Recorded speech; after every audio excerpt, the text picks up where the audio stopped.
we're thinking about water. And in a traditional water system, like in a town, there's a water treatment plant.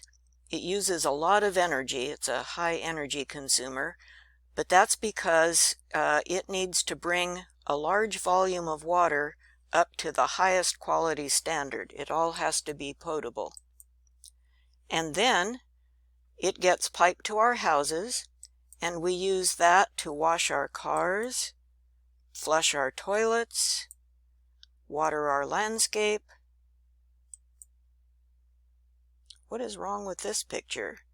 Do we really need ultra clean potable water to wash cars, flush toilets, and water our landscape? Maybe we don't. And so this takes us to the idea of reusing water, which is graywater reuse. Technically speaking, if you recycle water, you are using the water again for the same purpose. So if you ran a car wash and you collected the water that ran off, filtered it, and used it again for washing more cars, that would be recycled water. If you collected the water, filtered it, and used it to flush toilets, that's a different use, and that would be reusing the water.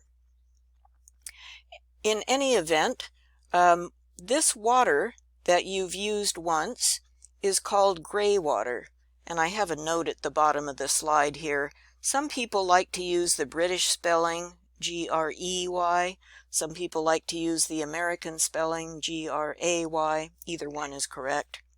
And graywater is used water that has come from a bathroom sink, a shower, a bathtub, or a clothes washer. It is not water from a kitchen sink. You can't use kitchen sink water because it has stuff in it. And it's not toilet water. Black water is those things. Water from kitchen sinks that has had food prepared, and water from flushing toilets. Both those kinds of water have a high nitrogen content and pathogens. They have a bacteria that can be harmful. And so we are required by law to keep those separate from graywater. We cannot mix them together, and we are not allowed to treat black water and use it for flushing toilets or anything. It has to be sent to a wastewater treatment process somewhere. Graywater is permitted by law, but there are restrictions, and I think I put a copy of the plumbing code in here for you. You can use graywater for irrigating. You cannot use it for irrigating food crops. You can use it for landscapes, and you can use it for toilets, toilet flushing, and you can use it for cooling tower makeup water, and for, I think you can use it for fire sprinklers. No potable uses, of course. Here's the Sidwell Friends Middle School again, and I'm showing you this again because they collect their graywater, treat it, and use it to flush their toilets. At the time Sidwell Friends was built, that was kind of a new idea. Nowadays it's really common, and it's hard to find a green building that doesn't collect graywater and use it to flush toilets. Or if not that, at least they're collecting rainwater and using it to flush toilets. Here's a, I won't talk about this. This is from the Builder's Green Guide, and he, the author, is showing examples of separating the black water waste pipe and the graywater waste pipe. Oh yes, here is the page from the plumbing code. Now you will notice at the bottom, this is from the 2000 plumbing code, IPC, so this is 20 years old. I need to get the newer copy. The newer copy says basically the same thing, but it has a newer date on it, so I need to get that for you.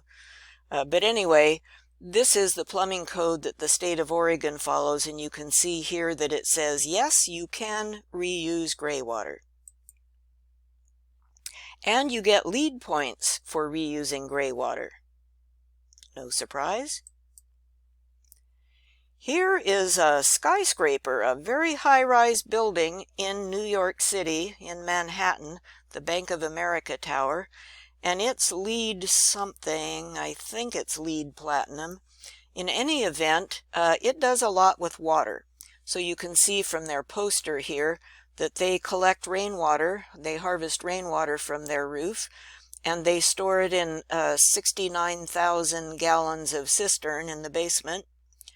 They have 4 pump stations throughout the building, so that they don't have to use as much energy pumping the water to the bathroom sinks.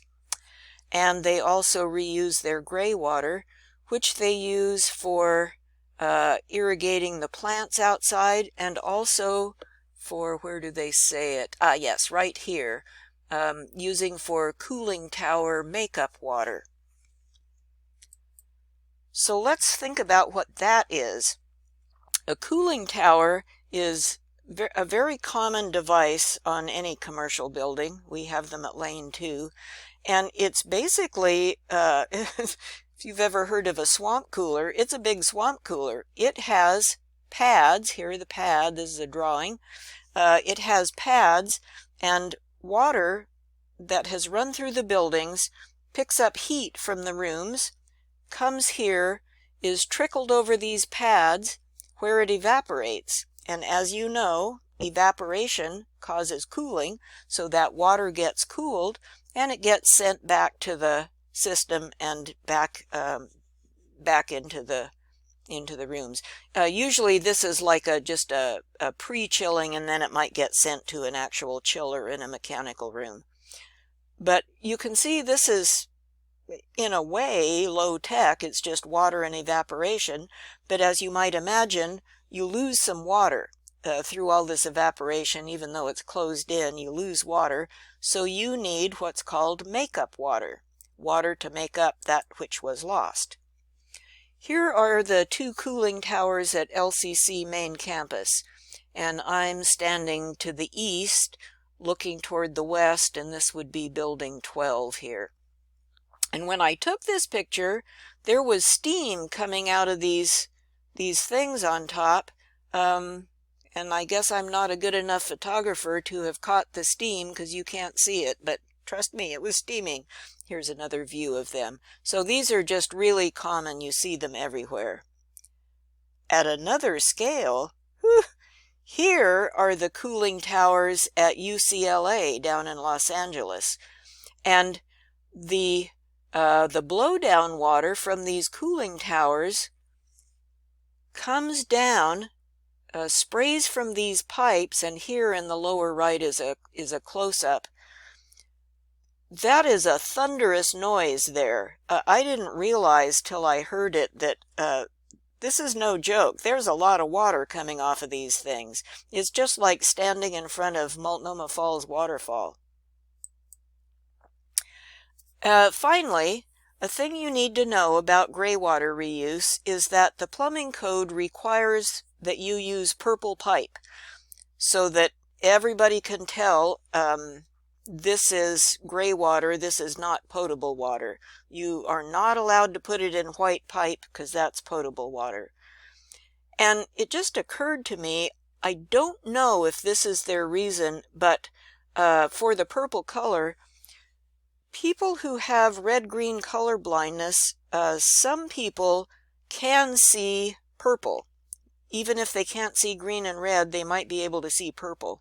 And I just wonder if that's a reason that the International Building Code people chose purple. Well, in any event, when you see purple pipe, you know you're looking at gray water. You're looking at water reuse. And something you might want to keep in mind is if you're doing a new building and you're thinking about, let's see, should we pipe it for gray water reuse? And maybe your client or your user group says, no, we don't have the money to do all that right now. What some builders do is they put in purple pipe even though it's not yet connected, so that in the future when the client decides, yeah, I'm ready to get this thing hooked up, they don't have to tear the building apart to put in purple pipe. it's already there. So think about that. And finally, here are some sources for you. This one down here, Art Ludwig, his area of expertise is graywater, and he does empirical research on the subject and has written several books for the average builder and homeowner about graywater. You can go to his website and order the books, and I think you can order them through Amazon as well. Here's a name, not a link, but a name to the state code that authorizes graywater. And then here's a California graywater guide where you could get a little more detail.